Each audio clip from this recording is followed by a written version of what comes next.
Sir आप राजेंद्र अग्रवाल जी हैं? Sir लीजिए पानी सर आ रहे हैं थोड़ी देर में और आप वेट करो। चाय भी भिजवा रहे हैं सर आप। चाय की ज़रूरत नहीं है। जी सर। पानी के लिए धन्यवाद।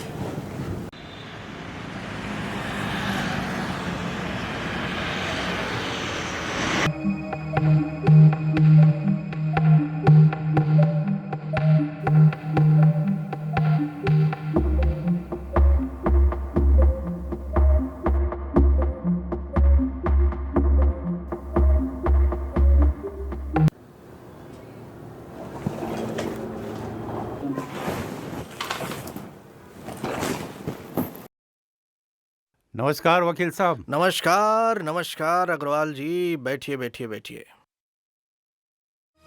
आप मुझसे बड़े हैं और मेरा नाम नारायण है, नारायण मल्होत्रा। तो आप मुझे मेरे नाम से पुकारें तो मुझे बहुत अच्छा लगेगा। और सुनाइए, कैसे हैं, क्या लेंगे?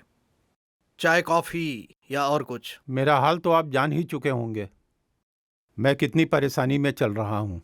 मैंने अपनी परेशानी अपने अजीज दोस्त राहुल गोस्वामी को बताई। उन्होंने ही आपका रेफरेंस दिया। मुझे तो यकीन नहीं था, फिर भी क्या आप मेरा केस लेंगे? राहुल जी हमारे चाचा जी के समान हैं। बचपन की बहुत सारी यादें जुड़ी हुई हैं उनके साथ। वो अक्सर हमारे पिताजी से मिलने आया करते थे हमारे घर।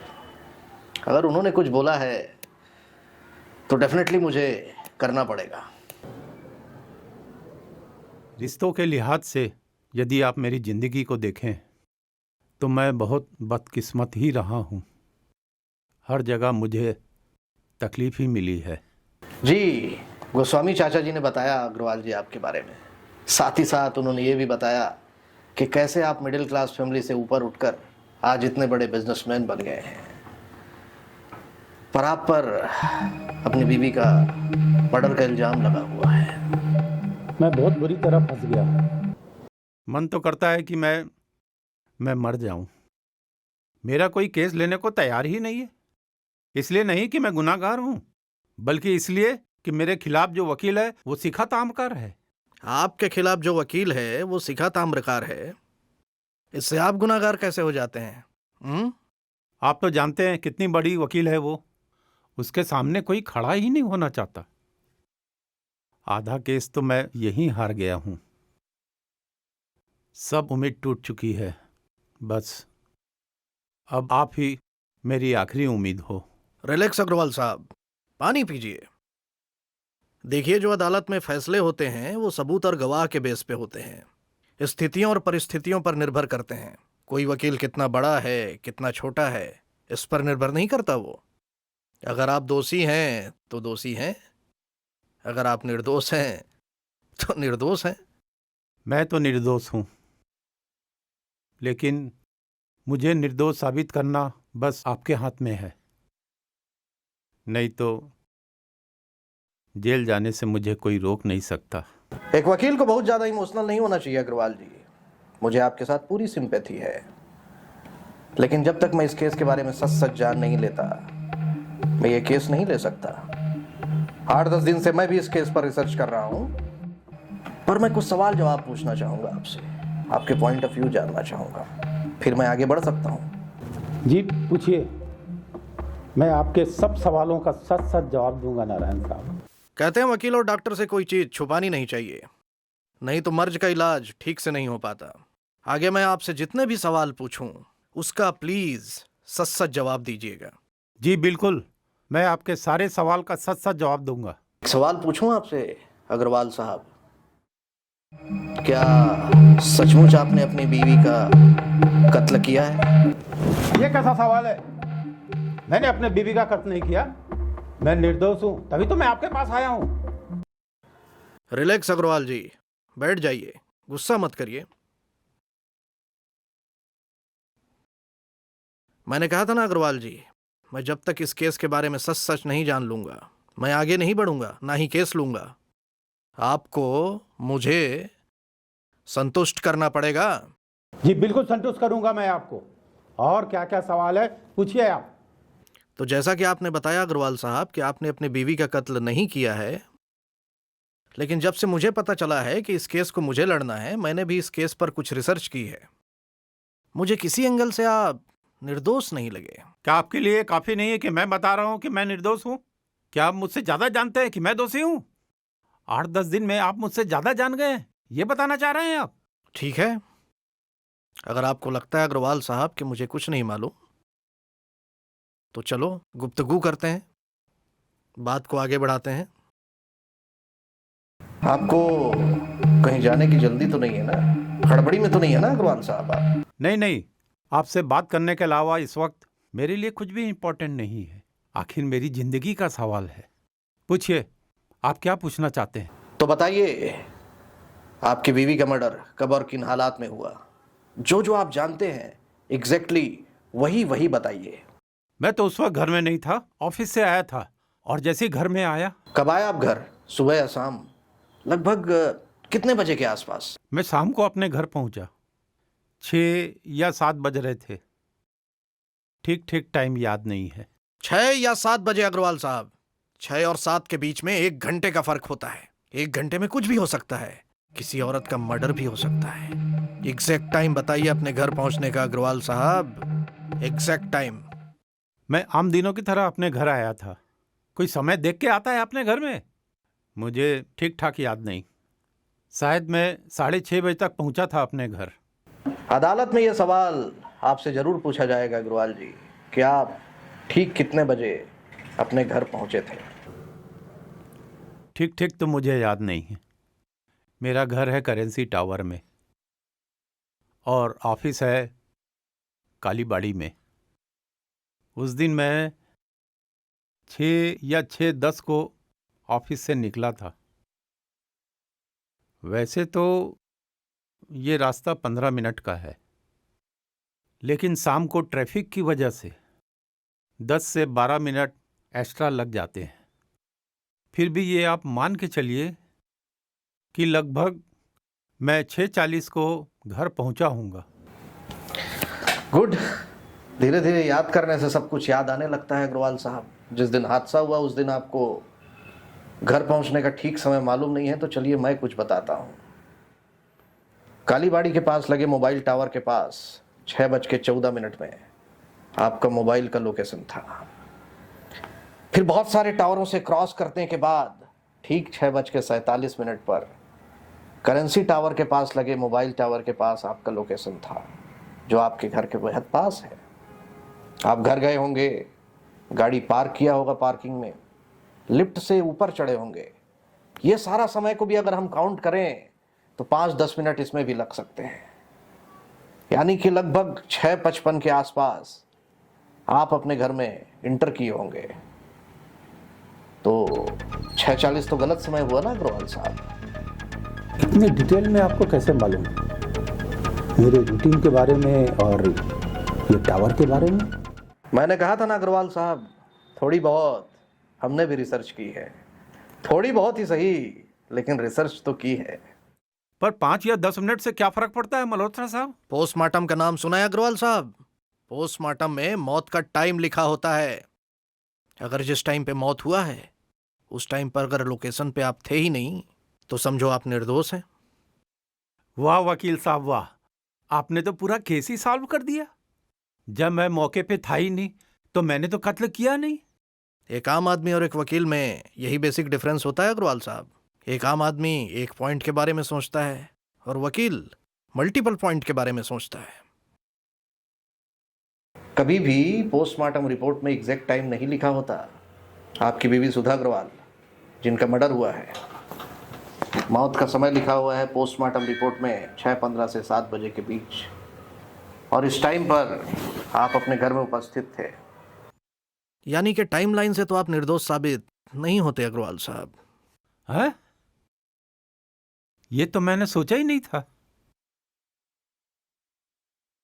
आपके पास पीएम रिपोर्ट भी है?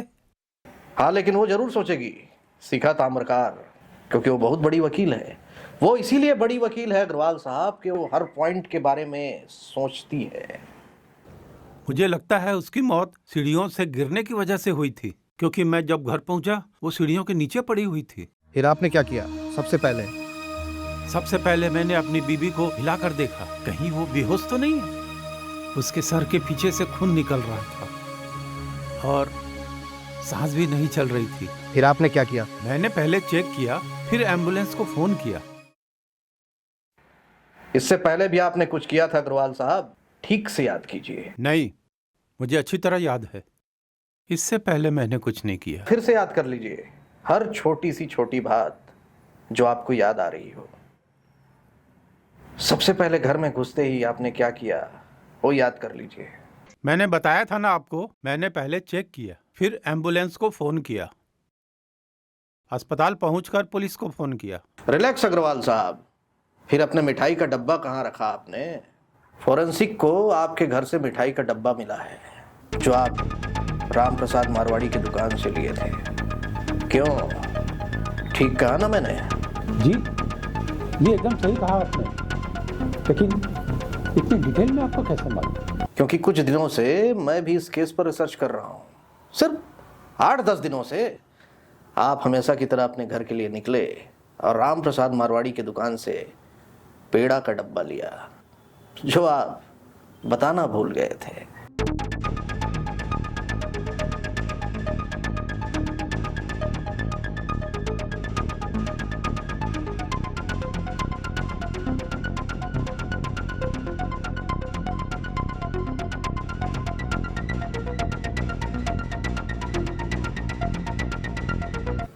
बहुत छोटी सी बात थी, इसलिए बताना भूल गया था, पर इससे हमारे केस में क्या फर्क पड़ता है? फर्क पड़ता है अग्रवाल साहब, हर छोटी सी छोटी बात का फर्क पड़ता है। एक आदमी जो मर्डर की प्लानिंग किया होगा वो मिठाई का डब्बा लेकर अपने घर कैसे जाएगा? मतलब उस दिन आपका रूटीन आम दिनों की ही तरह था, घर में कोई टेंशन वेंशन नहीं थी। इस बात से ये पता चलता है। इसलिए आप हर छोटी सी छोटी बात मुझे बताइए। माफ करना वकील साहब, मैं ये बताना भूल गया था, लेकिन मेरा इरादा गलत नहीं था। मुझे पता है अग्रवाल साहब, लेकिन हर बार पता नहीं चल पाएगा ना कि आप कौन सी बात बता रहे हैं और कौन सी बात छुपा रहे हैं। प्लीज आप पूरी बात बताइए, नहीं तो मैं इस केस पर काम नहीं कर पाऊंगा। पानी पीजिए। मतलब ये मानते हैं कि मौत जो है सर पे चोट लगने के कारण हुई है? मैं जहां तक देखा, उसके सिर के पीछे से खून निकलता हुआ दिखाई दिया। मतलब ये मानते हैं कि मौत जो है सर पे चोट लगने के कारण हुई है? ठीक है, पोस्टमार्टम रिपोर्ट में भी यही लिखा है। क्या लगता है आपको, सर पर चोट कैसे लगी होगी? उसको सर में चोट सीढ़ियों से गिरने के कारण लगा होगा। क्या लगता है आपको? ये तो आप बोल रहे हैं, आपकी बात पर जज भरोसा करेगा? हो सकता है किसी ने सर पे मारा हो। लेकिन जो सच है वही बता रहा हूं मैं आपको। अब कोई माने या ना माने, मैं कैसे बता सकता हूं आपको? चलिए देखते हैं आपकी बात कितनी सही है। ये रहा चोट के निशान का फोटोग्राफ। पोस्टमार्टम रिपोर्ट में लिखा है कि चोट किसी हथियार से लगी है। हो सकता है सीढ़ियों के गिरने के कारण भी लगे। पर क्या लगता है आपको, इतनी गहरी चोट सीढ़ियों से गिरने के कारण लग सकती है?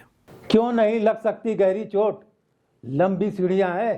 क्योंकि सीढ़ियों पर कालीन बिछा हुआ है अग्रवाल साहब, तो जानते होंगे ना, क्योंकि घर तो आप ही का है। जी जी जी, कालीन तो है वकील साहब। जब कोई ऐसे सीढ़ियों से गिरता है ना अग्रवाल साहब, तो चोट लगता है, कट के निशान नहीं लगते।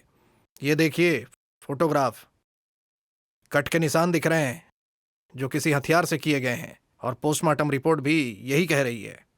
लेकिन मैं वही बता रहा हूं जो मैंने देखा है। आपको क्या लगता है मैं झूठ बोल रहा हूं? मैंने पहले ही कहा था अग्रवाल साहब, कोर्ट जो है सबूत और गवाह के बेस पर चलते हैं, इमोशन के बेस पर नहीं। अगर मौत सीढ़ियों के गिरने की वजह से नहीं हुई है, मतलब किसी ने मारा होगा, और उस आदमी पर सबसे ज्यादा शक जाएगा जो मौके पर मौजूद था, जिसके पास उद्देश्य था, और दोनों ही कंडीशन में आप फंस रहे हो। अब क्या करेंगे? क्या कर सकते हैं? आप ही बताइए। ऐसे कंडीशन का फायदा सीखा ताम्रकार जैसे वकील उठाते हैं, इसीलिए तो बड़े वकील हैं, क्योंकि केस की एक एक पॉइंट की स्टडी करते हैं, वो भी बहुत बारीकी से। अब तो मैं सब किस्मत पे छोड़ देता हूँ। किस्मत तो आपके साथ है अग्रवाल साहब। अभी तक आपके इन्वेस्टिगेशन ऑफिसर को मर्डर वेपन बरामद नहीं हुआ है। किसी भी मर्डर केस में मर्डर वेपन का बरामद होना बहुत ज़रूरी होता है। ये बात काफ़ी हद तक हमारे पक्ष में जा सकता है, लेकिन अगर खून हुआ है और किसी ने मारा है, वो भी हथियार से, तो अब तक हथियार बरामद क्यों नहीं हुआ? मुझे क्या मालूम, मैंने तो नहीं किया खून। आप तो ऐसा देख रहे हैं जैसे मैंने खून किया है। रिलैक्स अग्रवाल जी, आपके साथ सारे हालात ऐसे हैं कि लगता है आप ही ने खून किया है। आप ऐसा क्यों बोल रहे हैं? ऐसे क्या हालात है जो मुझे नहीं पता? मैं क्यों मारूंगा अपनी बीवी को? मैं तो अपनी बीवी से प्यार करता था। अब तक मैंने आपके कई राज खोले हैं अग्रवाल जी। एक और राज खोलना चाहूंगा जो आपने मुझे नहीं बताया। थोड़ा व्यक्तिगत है, पर बुरा मत मानिएगा। जी जी, पूछिए। आपका बेटा कहाँ रहता है? जी वो रायपुर में नहीं रहता, इंदौर में रहता है। जी आपके साथ वो रायपुर वाले घर में क्यों नहीं रहता, इंदौर में क्यों रहता है? वो इंजीनियरिंग की पढ़ाई इंदौर में कर रहा है, इसलिए वो इंदौर में रहता है। आपने कहा कि जब आपने अपनी बीवी को अस्पताल लेकर गए तो अपने बेटे को फ़ोन किया था। जी बिल्कुल किया था, वो आया भी था, 4 दिन यहाँ रुका भी था। उसका नाम सौरभ है। क्या आपकी बीवी सुधा अग्रवाल जिनका खून हुआ है वो सौरभ की बायोलॉजिकल माँ है? क्यों, क्या हुआ अग्रवाल? जी वो उसकी माँ नहीं है। मेरी 2 संतानें हैं, बेटा और बेटी। मेरी पहली बीबी रश्मि अग्रवाल से है और मेरी बेटी विदेश में रहती है। देखिए अग्रवाल साहब, मैंने पहले ही कहा है, एक वकील और एक डॉक्टर से कुछ भी चीज़ नहीं छुपानी चाहिए। लेकिन मैं शुरू से देख रहा हूँ आप कोई चीज़ साफ साफ ढंग से बता ही नहीं रहे हैं। हर चीज़ में घुमा फिरा कर बता रहे हैं। जब तक मैं नहीं पूछ रहा हूँ आप कोई चीज़ नहीं बता रहे हैं। देखिए मैंने पहले ही कहा था, जब तक मैं सेटिस्फाई नहीं हो जाता पूरी तरह से, मैं ये केस नहीं लूँगा। अब मुझे बहुत सारे डाउट्स हैं, आप पर भी डाउट है, इस केस पर डाउट है। देखिए अग्रवाल साहब, मैं ये केस नहीं ले सकता। आप घर जाइए और मुझे भी जाने दीजिए। नहीं नहीं प्लीज प्लीज प्लीज अग्रवाल जी, देखिए आप भी जाइए और मुझे भी जाने दीजिए। मैं ये केस नहीं ले सकता, please. Sir try to understand. Sir ji, sir please please sir, मुझे माफ कर दीजिए, मेरा कोई ऐसा इंटेंशन नहीं। अरे ये मत करिए अग्रवाल साहब, आप बुजुर्ग हैं, प्लीज ये मत करिए। आपके अलावा कोई मेरी मदद नहीं कर सकता, आप मेरी आखिरी उम्मीद हो। देखिए अग्रवाल साहब, अगर आप सही होते तो बार बार चीजें छुपाने की जरूरत नहीं पड़ती ना। मुझे लगा इस तरह केस से कोई मतलब नहीं है। आप मुझे माफ कर दीजिए। आपके जो राहुल गोस्वामी जी हैं उनको तो ये सब बात मालूम थी, आज नहीं तो कल ये बात पता ही चली जाती।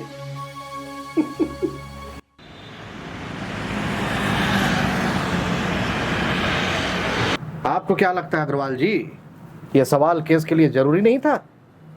पहली बीवी से डिवोर्स हुआ है, दूसरी बीवी का मर्डर का इल्जाम लगा है, बस ऑब्जेक्टिव क्लियर नहीं है। सिखा ताम्रकार को उसका भी जुगाड़ मिल जाएगा। बैकग्राउंड बहुत ज्यादा मायने रखता है अग्रवाल जी। क्या किसी आदमी की दूसरी शादी नहीं होती, या दूसरी शादी करने वाला खूनी होता है? अरे पति पत्नी में झगड़े होते हैं, मेरे भी हुए, लेकिन मर्डर? ये बात मैं समझ रहा हूँ अग्रवाल साहब, लेकिन वो कुर्सी पर बैठा जज नहीं समझ पाएगा ना। बताइए, तीसरे आदमी का प्रेजेंस है नहीं और कोई घर पे नहीं था, ना आपके बेटे थे ना बेटी थी, फिर खून किसने किया? किसने मारा है आपकी बीवी को? अगर किसी ने मारा है तो मारा होगा ना। अग्रवाल जी, क्या हुआ अग्रवाल जी? अग्रवाल जी, अग्रवाल जी, क्या हुआ? आप ठीक हो अग्रवाल जी? अग्रवाल जी, अग्रवाल जी, अग्रवाल जी, अग्रवाल जी, अग्रवाल जी, कोई है? कोई है? अग्रवाल जी, क्या हुआ? अरे तो पूरा बेहोश है, क्या करे सर, क्या करे समझ नहीं आ रहा, क्या करे? रुको रुको, मैं डॉक्टर को फोन लगाता हूँ।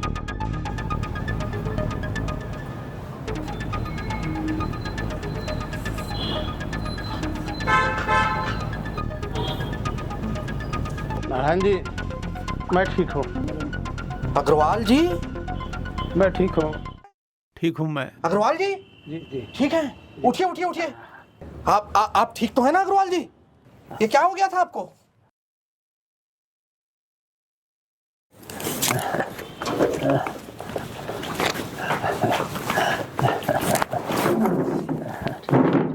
बैठिए बैठिए अग्रवाल जी। पानी पीजिए, पानी पीजिए प्लीज।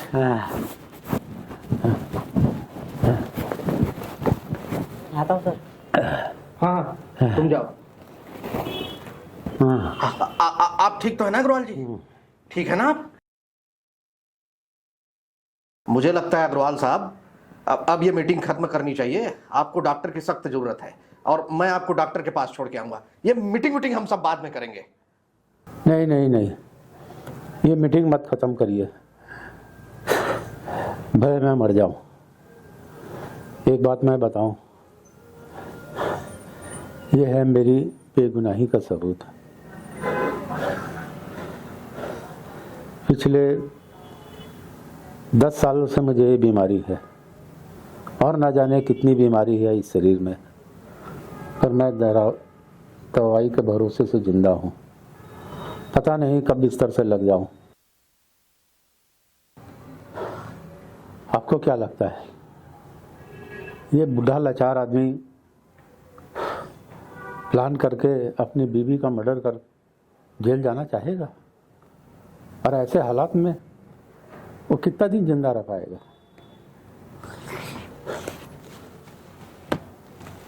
मेरी बीवी को किसने मारा ये मैं नहीं जानता, लेकिन बीवी को मैंने नहीं मारा है।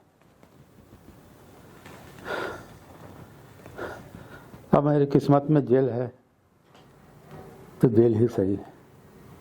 आप विश्वास करें या ना करें, मेरा केस आप लेना चाहें या ना चाहें, ये निर्णय आप लीजिए।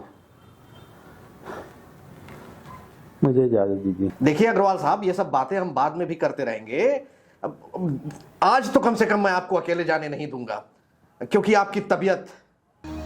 कुछ नहीं हुआ है मेरी तबीयत को, मैं चले जाऊंगा अकेले।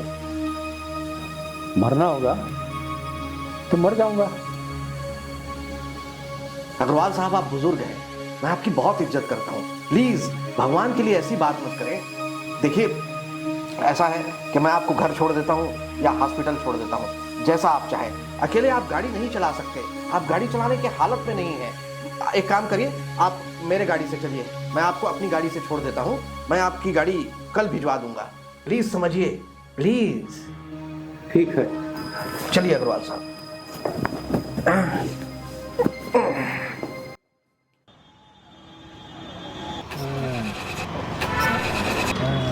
अरे ये अचानक से गाड़ी को क्या हो गया यार, स्टार्ट नहीं हो रही है।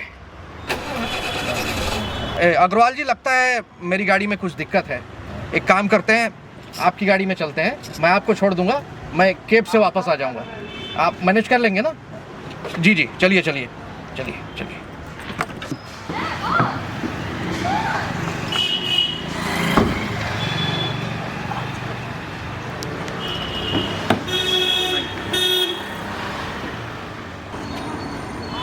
बैठिए अग्रवाल जी।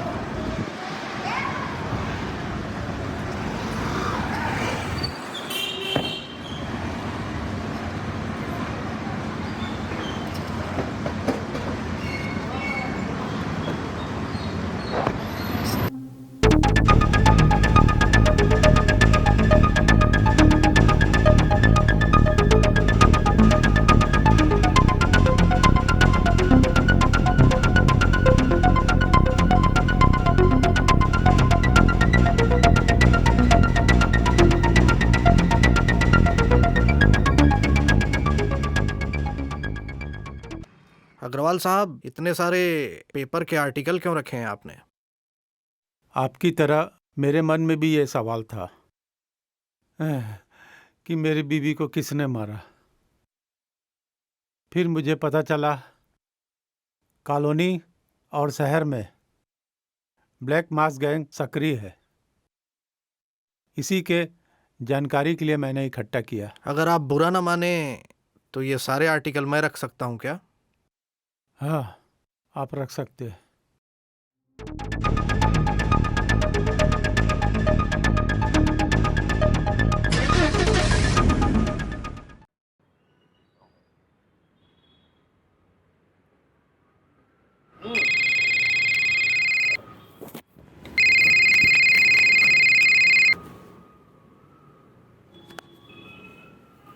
जी हेलो। नारायण बोल रहा था अग्रवाल जी। जी नारायण साहब, कैसे याद किया? मैं आपसे मिलना चाहूँगा, अगर आपका स्वास्थ्य अच्छा हो तो। मेरा स्वास्थ्य तो अच्छा है। मेरे कार्डियोलॉजिस्ट सुजान वाला ने कहा है अभी ऊपर जाने का समय नहीं हुआ है, पर आप क्यों मुझसे मिलना चाहते हैं? अरे आप 100 साल जिएंगे अग्रवाल जी, डोंट वरी। मिलने का कारण मैं आपसे मिलकर ही बताऊंगा अग्रवाल साहब।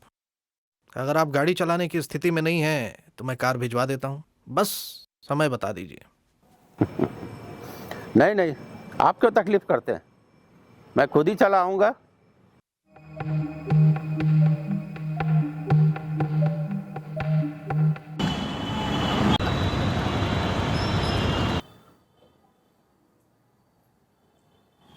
आइए अग्रवाल साहब, आइए।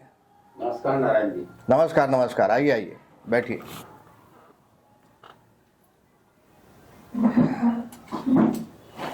बैठिए बैठिए। कैसे हैं आप अग्रवाल जी? आपकी तबीयत कैसी है? जी बिल्कुल ठीक हूँ। जी अच्छी बात। अग्रवाल जी, पता नहीं आपके लिए खुशी की बात है या दुख की बात है, पर मैंने आपको ये बताने के लिए बुलाया है कि मैं आपका केस लेना चाहूँगा, अगर आप मुझे योग्य समझते हैं तो।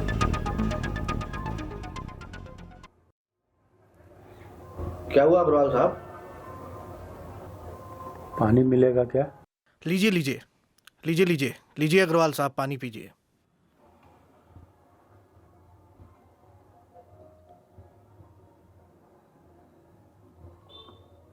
आपकी तबीयत तो ठीक है ना अग्रवाल साहब?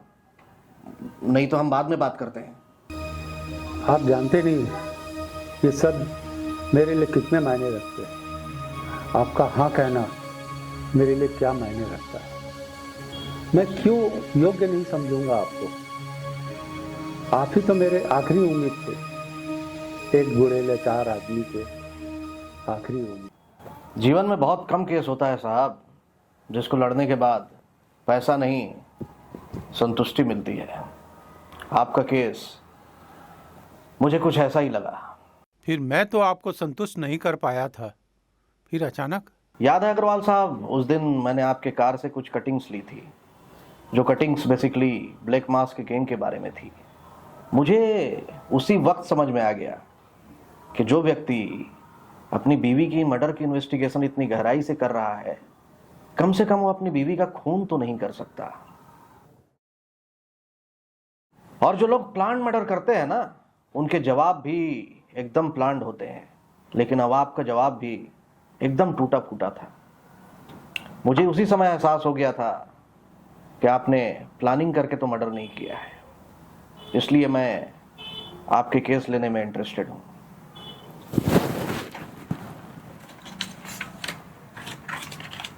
ये वकालतनामा के कुछ डॉक्यूमेंट्स हैं जिसमें आपके सिग्नेचर लगेंगे, इसमें साइन कर दीजिए प्लीज।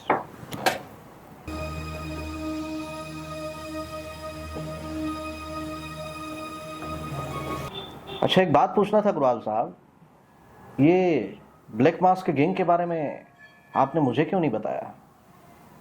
मैं क्या बताता आपको, ये मेरा व्यक्तिगत विचार था। मेरे बीवी का मर्डर ब्लैक मास गैंग ने किया होगा, लेकिन मैं किसी नतीजे पे नहीं पहुंचा था। आपको कब शक हुआ अग्रवाल साहब कि इसमें इस तरह का कोई गैंग शामिल है? क्योंकि पैटर्न एकदम सेम था। जिस घर में मर्द नहीं है उन्हें टारगेट करना और किसी हथियार से वार करना और सबूत या गवाह कुछ नहीं छोड़ना। लेकिन ये लोग तो सातिर चोर हैं, कई बड़ी बड़ी चोरियां की इसके गैंग ने। आपके घर से उस दिन कुछ चोरी हुआ था? उस समय मुझे कुछ नहीं सूझ रहा था, सिर्फ ये कि मैं कैसे भी करके अपनी बीवी को अस्पताल ले जाऊं। मेरे घर में कोई चीज़ चोरी नहीं हुई थी। मैंने बहुत छानबीन की थी, लेकिन एक बात मैंने ऑब्जर्व किया जो आपको बहुत हास्यास्पद लगेगी। क्या चीज था ऐसा? एक बिजनेसमैन होने के नाते मैं कई सामाजिक संस्थाओं से जुड़ा हूँ जिनको मैं आर्थिक मदद किया करता हूँ। ऐसे ही एक आदिवासी जनजाति और उनके उत्थान के लिए एक एनजीओ बना हुआ है। मैंने उसको आर्थिक सहयोग भी किया है।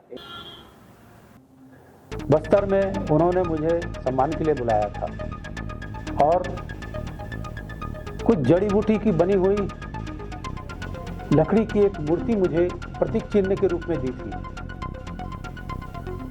वो मेरे घर से गायब थी। इसमें हास्यप्रद क्या थी अग्रवाल जी? अगर मैं बोलूं कि ब्लैक मास्क गैंग ने मेरे घर से एक लकड़ी की मूर्ति चुराई तो आप हंसोगे ना, और पुलिस भी हंसेगी।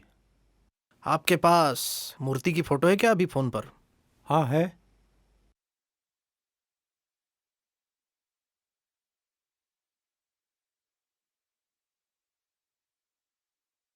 ये देखिए।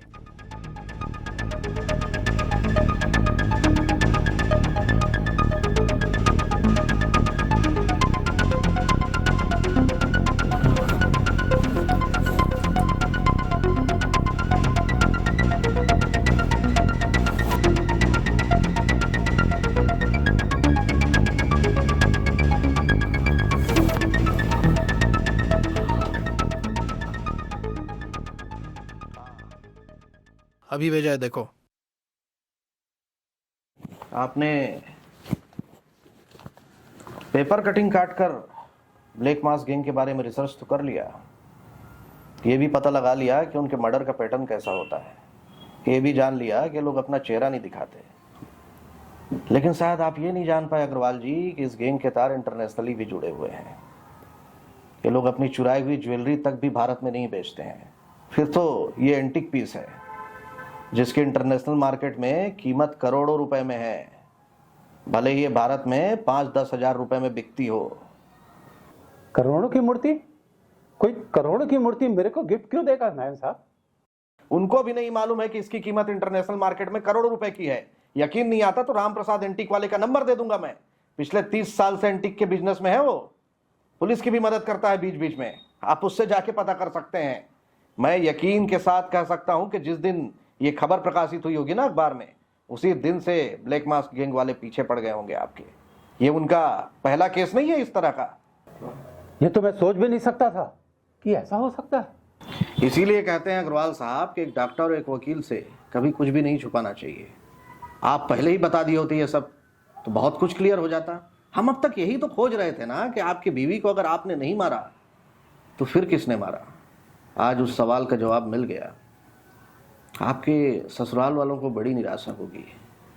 आप निश्चिंत होकर जाइए, हम ठीक सुनवाई के दिन मिलेंगे।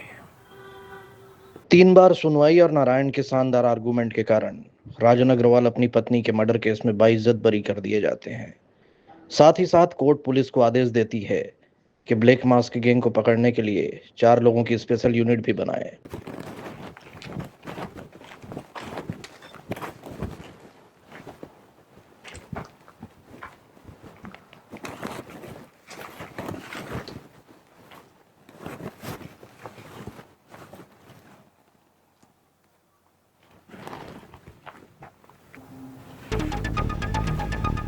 होशियारी नहीं मल्होत्रा, पुलिस वाला भले नहीं हूं लेकिन गोली चलाना नहीं छोड़ा।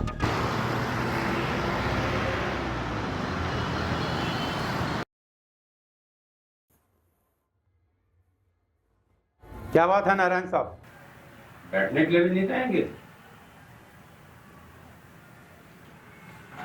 अग्रवाल जी,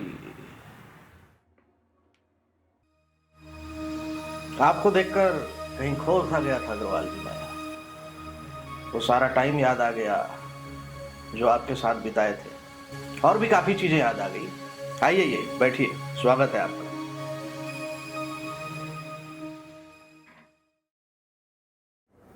मैं जानता हूं आप मुझसे नाराज हैं। केस खत्म होने के बाद भी मैं आपसे मिलने नहीं आया, जबकि आपके इतने एहसान है मेरी ज़िंदगी पर, और करीब 4 साल बाद मैं आपसे मिलने आया हूँ। अग्रवाल जी, आप 4 साल बाद नहीं, पूरे 4 साल और 3 महीने बाद आ रहे हैं। क्यों, ठीक कहा ना मैंने? आज मैं घुमा फिरा के बात नहीं करूँगा। मेरे केस को जिताने के लिए आपने पूरी ताकत लगा दी, पूरी स्किल लगा दी, और फिर ये केस मुझे जिता भी दिए। लेकिन एक बात बताने मैं आया हूँ, और बिना बताए मैं रह भी नहीं सकता, कि मैंने अपनी बीवी का मर्डर किया था। आपको लगा अग्रवाल जी कि मैं आपके ऊपर चिल्लाऊंगा, गुस्सा करूंगा, धमकी दूंगा, पर मैं ऐसा कुछ नहीं करने वाला। हाँ, जो आपने बात बताई, अगर शायद वो मुझे पहली बार पता चलती तो मैं कुछ ऐसा ही रिएक्शन देता। लेकिन जो आपने बात बताई है वो मुझे 4 साल पहले से ही पता है। हाँ, मुझे पता है कि वो खून आप ही ने किया था। क्यों, दिमाग हिल गया ना अग्रवाल जी? ये आपको 4 साल से पता है, और आपने जिक्र भी नहीं किया और कांटेक्ट भी नहीं किया, फिर आपको पता कैसे चला? मुझे मालूम था एक दिन आप जरूर आओगे। शायद आज नहीं आते तो कल आते, कल नहीं आते तो परसों आते, लेकिन आते जरूर। आपके दिमाग में यही चीज घूम रही होगी ना, आपने कत्ल किया, ये मुझे कैसे पता चला? तो ये जानने का हक मैं आपसे नहीं छीन सकता। एक दिन मेरा ऑफिस बॉय रिंकू मेरे पास आया।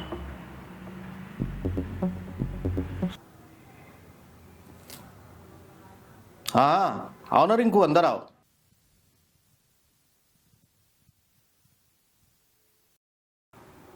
अरे बोलो भाई, चुप क्यों हो?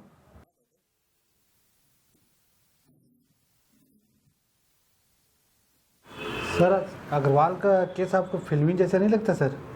मतलब, मैं समझा नहीं। तू फिल्म उल्म ज्यादा देख रहा है क्या आजकल? सर, एक दिन आते हैं और आपको केस भी देते हैं, और आप लड़ भी लेते हो और जीत भी जाते हो। सब कुछ फिल्मी जैसे नहीं चल रहा है सर, सही सही। इसमें फिल्मी क्या हुआ बे? उसने केस दिया, हमने केस लिया, लड़ा और जीत गए। रियल लाइफ में भी ऐसी होता है। तू जा, अपना काम कर, है ना? मेरे को भी अपना काम करने दे। ठीक है, ठीक है। सर, आपको याद है अग्रवाल साहब को आप छोड़ने जा रहे थे तो आपकी कार खराब हो गई थी। सिर्फ 8 महीने पुरानी कार का कनेक्शन कैसे निकल गया था सर?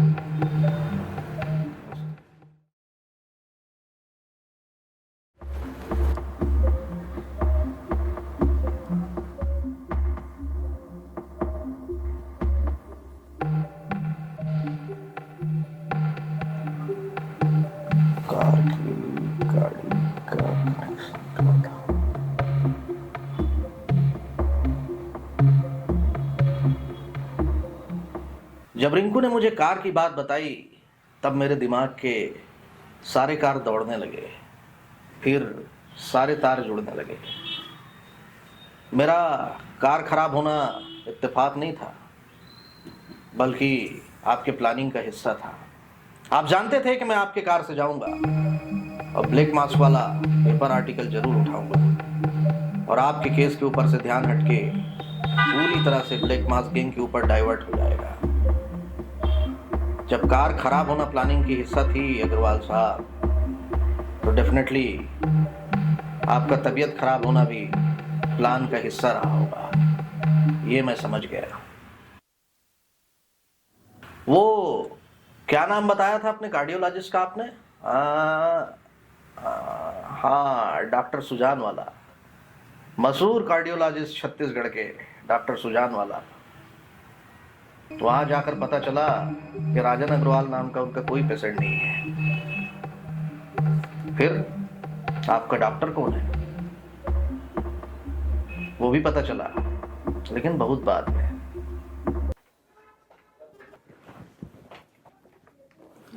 अरे मल्होत्रा साहब, आइए मल्होत्रा साहब, बैठिए। कैसे आना हुआ? आज बीमारी ही कुछ ऐसी थी डॉक्टर रोहित जी कि मुझे खुद आना पड़ा। ऐसे क्या बीमारी है मल्होत्रा जी जिसके लिए आपको स्वयं आना पड़ा? बीमारी का नाम है राजन अग्रवाल, जानते तो होंगे ना? वो मशहूर बिजनेसमैन। जानते हो अग्रवाल जी, डॉक्टर रोहित ने क्या कहा? अग्रवाल को कभी एंजीना नहीं हुआ, थोड़ी मोड़ी बीपी का प्रॉब्लम है, वो भी नॉर्मल रहता है। मैंने कभी भी उनको कोई स्प्रे सजेस्ट नहीं किया। आप बहुत अच्छी तरह से जानते हैं अग्रवाल साहब कि मैं ऐसे ही किसी डिसीजन पर नहीं पहुंचता। पहले रिसर्च करता हूं, कंक्लूड करता हूं, फिर निष्कर्ष पे पहुंचता हूं। आपने एंजीना का अटैक का प्लान ठीक उसी समय पर किया था जिस समय मैं आपका केस लेने से मना करने वाला था। वाह, क्या शानदार एक्टिंग थी यार। मुझे तो वाकई में सिंपैथी जाग गई थी। जब आपका एंजीना का अटैक प्लान था तो मर्डर वेपन का नहीं मिलना तो किस्मत नहीं हो सकती ना आपकी, वो भी जरूर प्लान रहा होगा। और इस बारे में आपके केस के इन्वेस्टिगेशन ऑफिसर से अच्छा कौन बता सकता है अग्रवाल साहब? क्या आप उस तक भी पहुंच गए? लेकिन वो तो हाँ, उसको तो आपने वहां भेज दिया था ना, विक्रमजीत सिंह, इस केस का इन्वेस्टिगेशन ऑफिसर, जिसको केस के 2 महीने बाद आपने ट्रांसफर करा दिया। फिर कुछ महीने बाद उसने सर्विस से ही रिटायरमेंट ले लिया।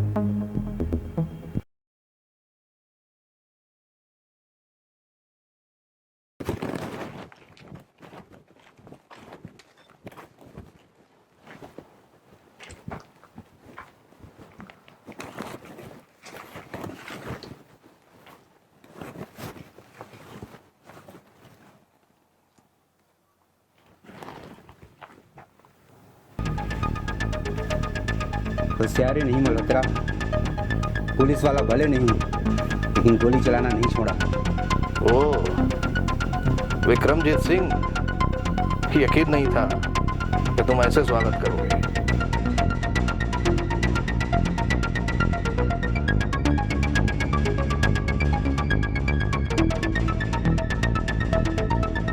तुम्हारे पीछे जो खड़ा है वो रिटायर्ड ब्लैक कैट कमांडो है विक्रम जी। तुम्हारा हाथ इधर उधर हो सकता है लेकिन उसका निशाना इधर उधर नहीं होगा।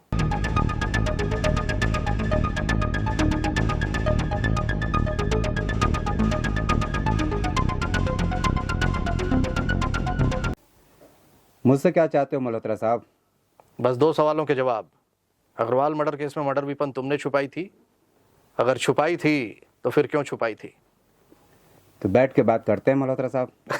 हम लोग तो बैठ के बात करने ही आए थे यार। चलिए फिर। अग्रवाल ने मुझे इतना पैसा दिया कि पूरी जिंदगी भर नौकरी करके मुझे इतना पैसा नहीं मिलता, इसलिए वेपन छुपाया और कुछ दिनों के लिए गांव ट्रांसफ़र करवा लिया ताकि लोगों को शक न हो, और उसके बाद कुछ दिनों के बाद अपना रिटायर ले लिया ताकि सब कुछ नॉर्मल लगे। अग्रवाल जी, अग्रवाल जी, अग्रवाल जी, आप बहुत अच्छे से जानते थे कि मर्डर वेपन का ना मिलना इस केस को बेहद कमजोर बना देगा। अरे चौक तो मैं तब गया था जब मुझे पता चला कि मुझसे मिलना भी आपके प्लान का हिस्सा था और गोस्वामी चाचा भी आपके प्लान के हिस्से थे। बड़े दिनों के बाद आए हो बेटा, क्या पियोगे? चाय पियोगे, कॉफी पियोगे कि विस्की पिलाऊं? अरे नहीं चाचा जी, मैं सिर्फ एक गिलास पानी पीऊंगा। वैसे ये अग्रवाल है, उसको कितने दिनों से जानते हो आप? अच्छा, वो अग्रवाल साहब बिजनेसमैन, उनको जानता हूँ मैं 8-10 महीने से करीबन। और कैसे जानते हो आप? अरे उसको तो मेरे को नायक ने मिलवाया था मेरे को। क्यों भाई, उसकी इतनी इंक्वायरी क्यों कर रहा है? उसने केस से पैसे नहीं दिए क्या? नहीं, मैं तो बस ऐसे ही पूछ रहा था। पैसे तो बराबर से दे दिए उन्होंने मुझे। एक दिन हम पी रहे थे, वो भी था हमारे साथ। आप बहुत अच्छे से जानते थे कि मैं गोस्वामी चाचा की बात नहीं टाल सकता। फिर क्या, बहुत सटीक जगह पे आपने मुझसे मिलने का जुगाड़ लगा लिया। वो यूं होता है।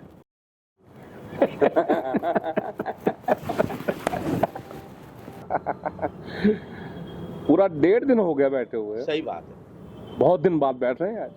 लग तो ऐसा ही रहा। यार दादा बड़े परेशान दिख रहे हो दादा, क्या बात है?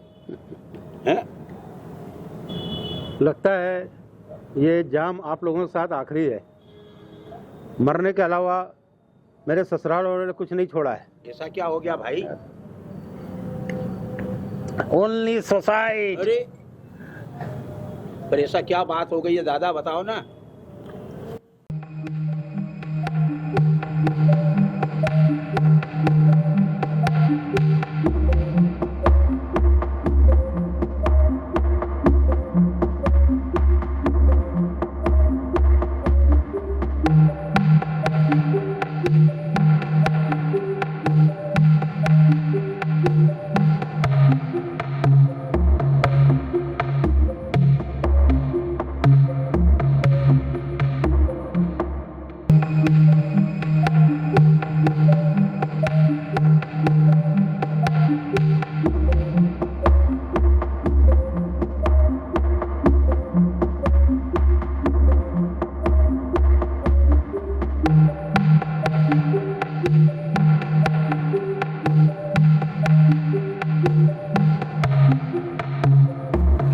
ऐसे कैसे कोई केस नहीं लेगा? अपने नारायण से बड़ा कोई वकील मार्केट में आ गया गोस्वामी जी। नारायण जैसा बड़ा वकील मेरा केस क्यों लेने लगा? क्यों नहीं लेगा आपका केस? अरे वो बड़े बड़े को तो अपने ऑफिस में घुसने नहीं देता। ऐसा कैसे नहीं घुसने देता? अबे उसकी एसी की तेसी, नारायण को गोदी में खिलाया हूँ या गोदी में लगाऊं क्या फोन? लगाओ। नारायण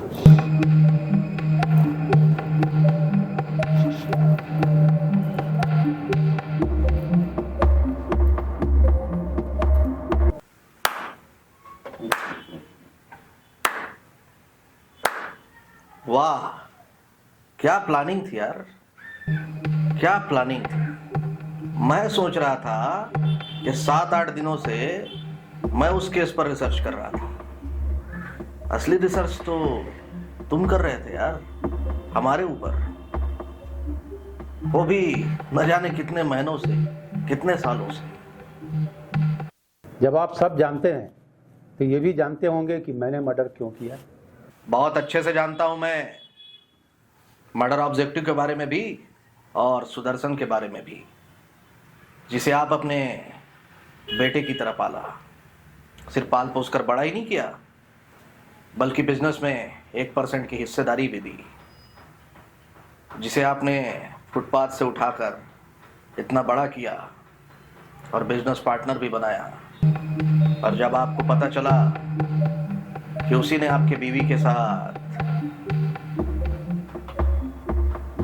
शक तो मुझे तब हुआ जब केस जीतने के कुछ महीने बाद सुदर्शन को आपने कंपनी से ही निकाल दिया। तंग आ गया हूं मैं तुम्हारे रोज रोज के लड़ाई झगड़े से।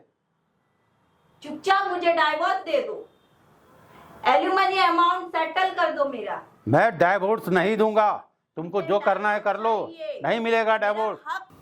ये पावर ऑफ अटर्नी से छेड़छाड़ नहीं कर सकता मैं, कोई दूसरा रास्ता निकालना पड़ेगा। अग्रवाल जी मुझ पर भरोसा जो इतना करते हैं, उनको धोखा नहीं दे सकता मैं। अबे वो जो मैं तुझे दे रही हूँ ना, भरोसा तोड़ने के लिए दे रही हूँ, वो नहीं देने वाला डिवोर्स। भूल जाओ, उसके बाद एक ही चारा बचता है। कब तक तू 1% का पार्टनर बना रहेगा? उसका बेटा इंदौर से आएगा ना, सारी प्रॉपर्टी का मालिक बन जाएगा। काम तुम करो, मजे वो करे। इस बार पावर अटॉर्नी आया ना तो खेल खत्म करना है।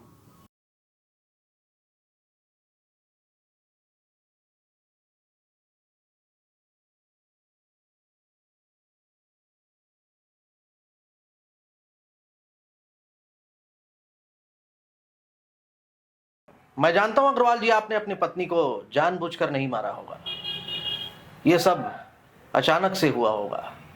और मैं ये भी जानता हूं कि आप नहीं चाहते थे कि आपकी पत्नी का केस कोई लड़े, क्योंकि कोर्ट में आप अपनी पत्नी का चरित्र हनन होते हुए नहीं देख सकते थे। और आप ये भी जानते थे कि नारायण मल्होत्रा इस केस को रीओपन नहीं करेगा, क्योंकि इसमें उसी की बेइज्जती होगी। बड़े शांत दिमाग से सोच समझकर प्लानिंग की गई थी, जिसमें हर ढंग से जीत आप ही की हुई है। चलो, जीत जरूर हुई है, पर शायद न्याय नहीं हो पाया अग्रवाल जी। इस केस को आप दूसरे ढंग से भी हैंडल कर सकते थे, बिना कुछ किए भी। ऐसा हो सकता था, लेकिन आपने नहीं किया। खैर, मैं कौन होता हूं? मैं कोई अदालत थोड़ी हूं। मैं तो छोटा मोटा वकील हूं। पर इस बारे में मंथन जरूर कीजिएगा घर जाकर। एक आखिरी बात नारायण साहब, क्या आपकी अदालत इस बात का मंथन करती है कि रिश्तों में ईमानदारी होनी चाहिए? जिसको मैंने फुटपाथ से उठाया और अपने बिजनेस में हिस्सा दिया, क्या उसको मेरी बीबी के साथ ऐसा करना चाहिए था? क्या ये मंथन का विषय नहीं है हमारे समाज के लिए और अदालत के लिए? शादी 7 जन्मों का रिश्ता होता है, और आज इसको एलिमनी का साधन बना दिए हैं। लोग शादी करने से डर रहे हैं। क्या ये मंथन का विषय नहीं है? आज लोगों का रिश्तों से विश्वास उठ गया है। क्या ये मंथन का विषय नहीं है? आज जो मैंने किया है, इसमें सिर्फ मेरा दोष है, समाज का दोष नहीं है। इसमें मंथन करिएगा। मल्होत्रा साहब, मैं चलता हूं।